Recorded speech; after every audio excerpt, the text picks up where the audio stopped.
And you've just heard Stone Skimmer, which is a single taken from Matt Carmichael's new album, Dancing with Embers, which is out now. And I'm so pleased to be joined by Matt now. Hello there, Matt. Hey Ali, it's great to be here. And first of all, what can you tell us about the new album?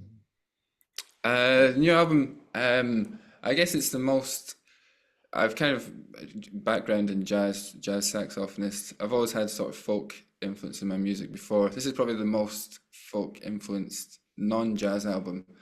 There's not that many jazz improvised solos. There's a lot of improvisation with everyone. So it's kind of my most non-jazz album. But maybe to some people it's too much jazz. But so yeah, it's kind of the core of it is my regular band, which is Fergus McCready on piano, Charlie Stewart fiddle, Ali Watson bass, and Tom Potter drums. And it's sort of augmented with some amazing musicians from the folk world. Innes White on guitar, Rachel Sermani on one track on voice, Bridget Campbell, and Chris Amer on guitar. So it's yeah, it's a sort of dream project to bring all my favorite musicians together. I mean, your band anyway, I think of it almost like a bit of a jazz supergroup. You know, you got some fantastic musicians. And I think you've known them a long time. They've been your band for a while, haven't they?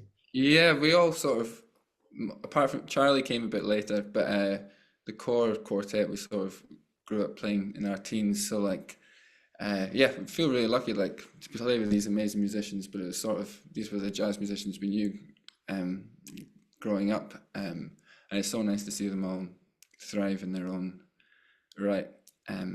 But yeah, been playing together a while, which is a nice chemistry to have grown up and developed together. So you see, you kind of met in your teens. Where was that? Was that through jazz groups locally to you? Yeah. I met Ali, the bass player. He was in kind of my council, Eastern Barnshire Council. It was like a jazz orchestra, which was really lucky to have. And then Tom Potter and Ali and Fergus McCready met at National Youth Jazz Orchestra.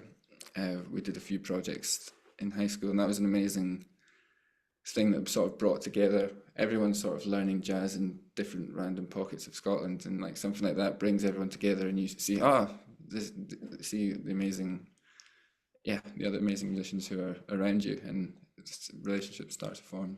It is really interesting. I've spoken to a couple of people in the past who said that there are these incredible pockets where young musicians can learn jazz, either play in bands or collaborate with others.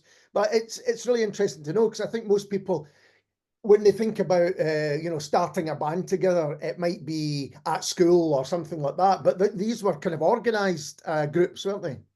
Yeah, I guess I was lucky that there was a guy called Stuart Carson. He ran this local big band, and yeah, that's where some of the first playing experiences. And yeah, in all these regional councils. I mean, I played a gig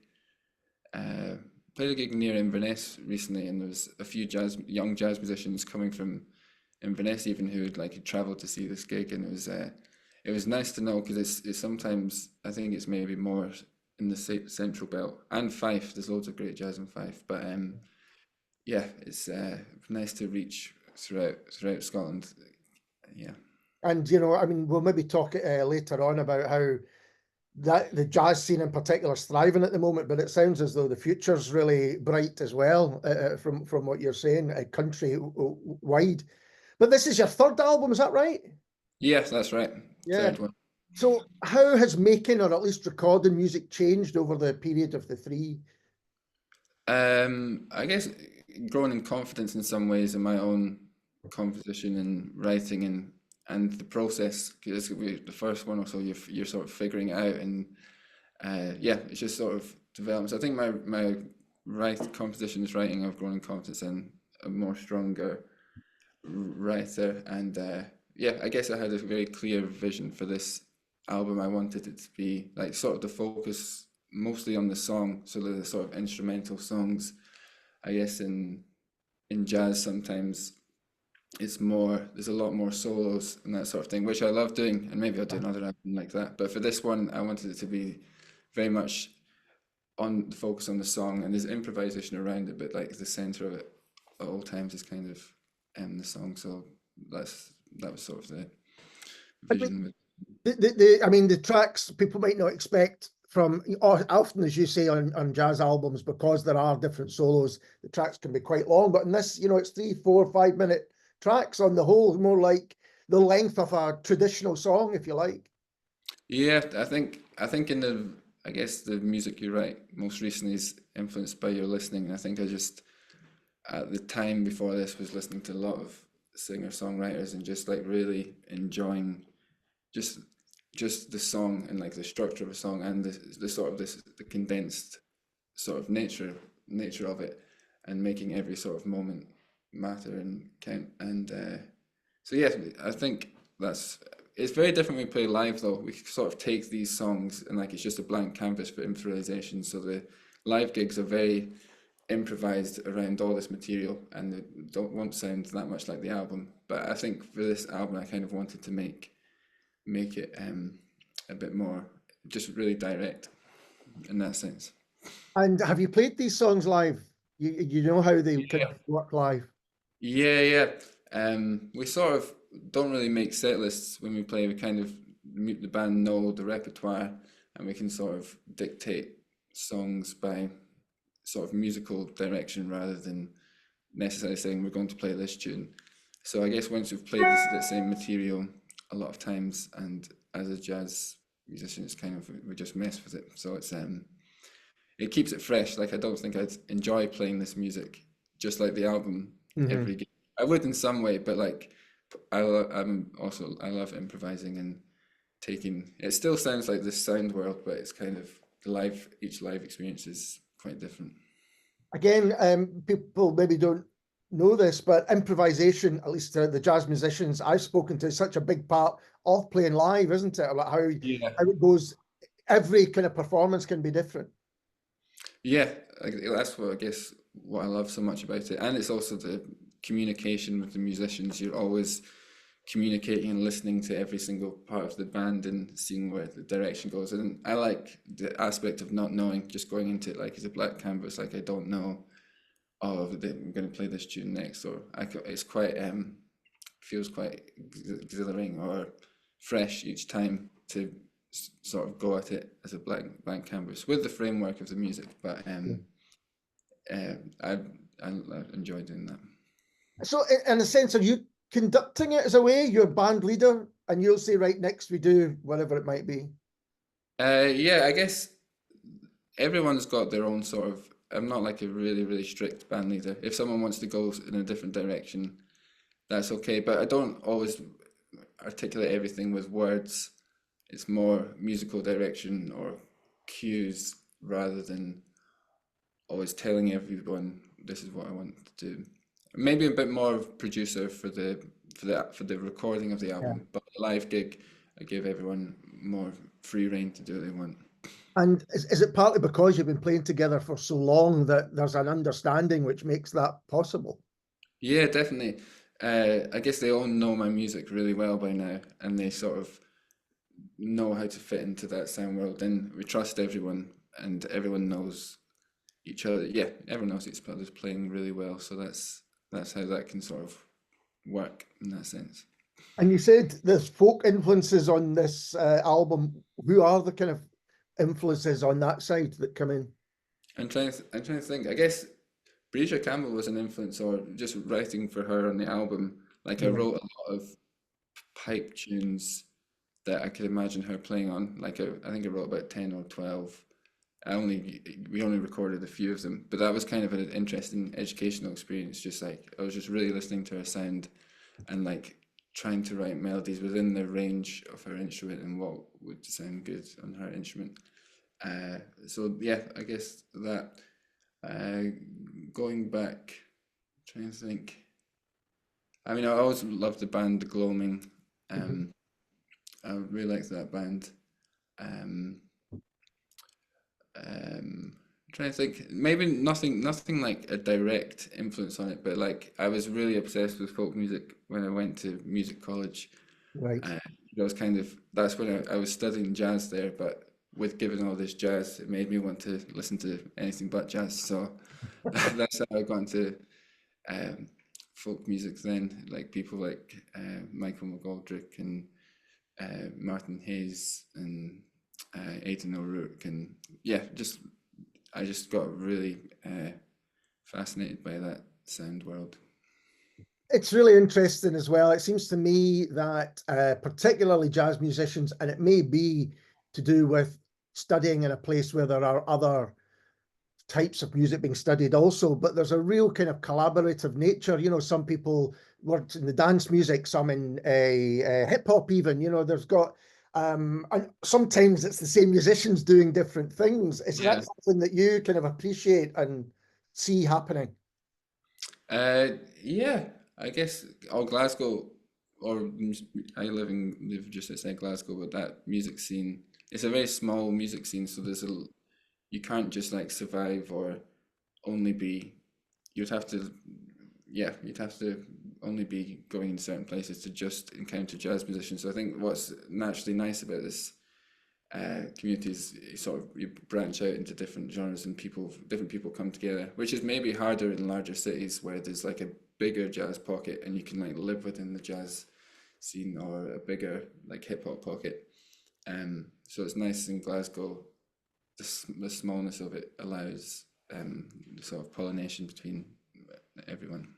Yeah, I think it seems that across all the genres, Glasgow is quite a small city in that sense compared to somewhere like London or something like that. Mm. And folk often do try, at least it seems to me, you might get a folk musician as you have on your record. You've got, you know, Rachel Sermani, who's one of my favorite musicians and singer-songwriters ever, you know, on what certainly I think will be talked about as a jazz album, and that kind of crossover. It means that people are really open to working together, no matter what Mm. you know, what other people might describe them as. Yeah, yeah, it was lucky she was up for it, and she's been great. Yeah, it was kind of yeah, same one of my favorite singer-songwriters, musicians, and I just emailed wondering if she didn't get back for quite a while, but she eventually got back saying, "Oh, I've missed this, but I'm up for it." But yeah, it was really exciting to collaborate with new musicians like that. It's yeah, something that also just makes me excited, or musically, yeah.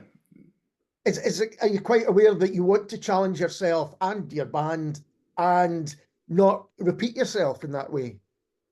Um, not necessarily. I guess in some way, I don't want to make the same.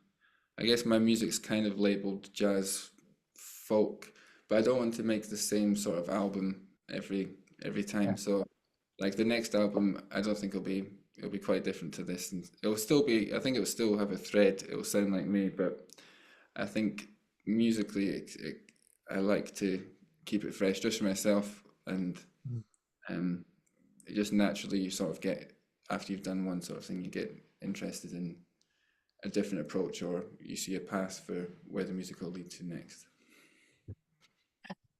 I don't know if I'm going to word this correctly, but is the nature of being a musician who likes to improvise means that you're always looking to move forward? What I mean by that is you might get a great guitar player who, you know, has a fantastic solo, but it's the same perfect every time.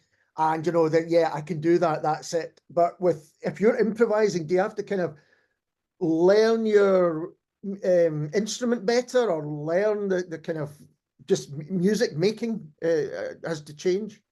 Uh, I guess I'm always just wanting to get better, not because I'm obsessed with being the best musician, but like to keep.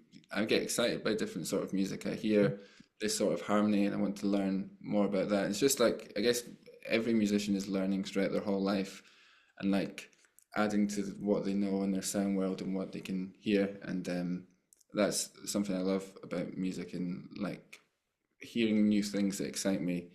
Um, is yeah, it drives me a lot and like excites me, and yeah, love that about the the life of a musician sort of offers.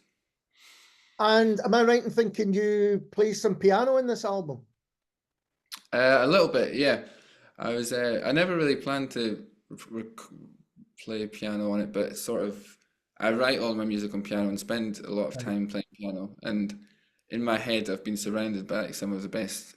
I've played with a lot of the best piano players, and like you think, oh, I'm not a piano player, but also you can just I sort of threw away with that and just thought, like, I think, yeah, I'll just play piano on this. And it's kind of, I see it as the same sort of thing. My musical voice is similar on the saxophone and piano. I've got much more technique on the saxophone and much more skilled, but I think you can still hear, when you hear me play piano and saxophone, I think it's the same sort of thing. So it made sense to, and with writing all the music on piano, it was a nice thing to do, I think.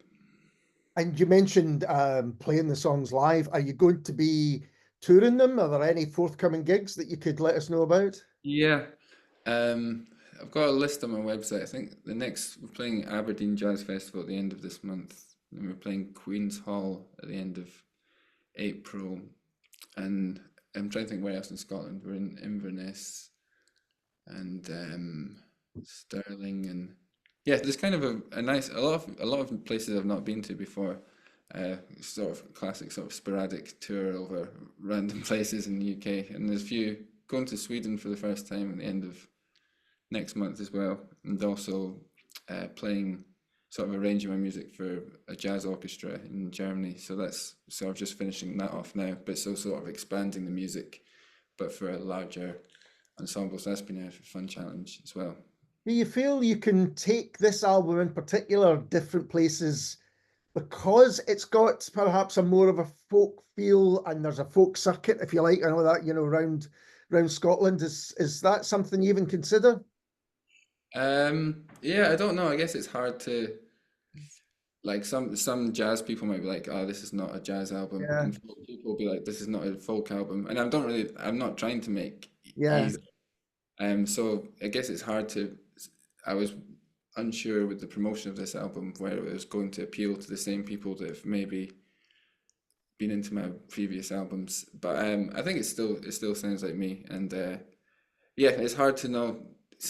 Maybe some folk promoters will like it, some folk promoters will hate it. So it's just I think it'll naturally find places that people it'll naturally find the people who are interested in it, and that way. I haven't listened to it. It's still very much a Matt Carmichael album, and if people have enjoyed your stuff before, there's no way they're going to hate it. I can probably that Yeah, now. yeah, Can we just talk a little bit about Scottish jazz at the yeah. moment and over kind of the last 7, 8 years? Because it does seem to me, and I've spoken to a lot of people about this, that it's been in such a healthy position. Is that your experience as well? Yeah. I guess I'm lucky. I've sort of grown up or emerged in Glasgow at the time that there's this sort of, I mean, there's a bit more of hype of it than there was before. I mean, there's always been amazing musicians in Glasgow. Yeah, yeah, yeah. There's just a bit more of a hype because I guess some people are getting more noticed outside of Glasgow, and there's more attention on the scene now than there maybe used to be. But I think, yeah, I think it's great, and it's nice with the conservatoire. There's more people are staying in Glasgow rather than moving to London or America, and it's so in that sense, there's loads of great musicians about and loads of great music to happen, and I'm sure that'll keep happening if there's the right. I guess it's always venues and funding and that sort of stuff Yeah. affects things as well. So but I think we're lucky to have a lot of amazing musicians here and a lot of amazing music. And you spoke earlier on about playing a gig in Inverness, or at least maybe playing a gig in jazz music. Young jazz musicians from Inverness came to see you.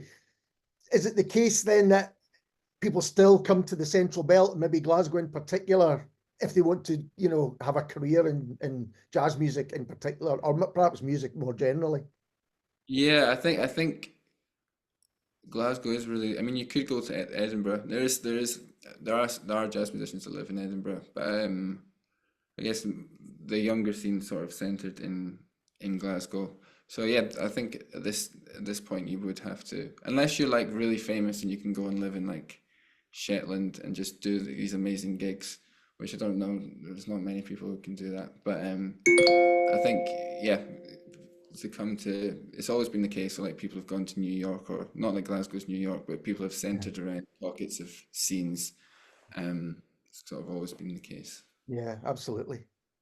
Well, Matt, we're going to hear Mangata in a moment, featuring Rachel Sermani, as we said. But before we do that, I just want to say thank you very much for taking the time to talk to me. Thank you very much for my copy of the album, which I've been playing since it arrived on my doorstep. I think it's fantastic. I'm a big fan of your music anyway, so all the very best with it. I appreciate your support. Thanks so much, Ali.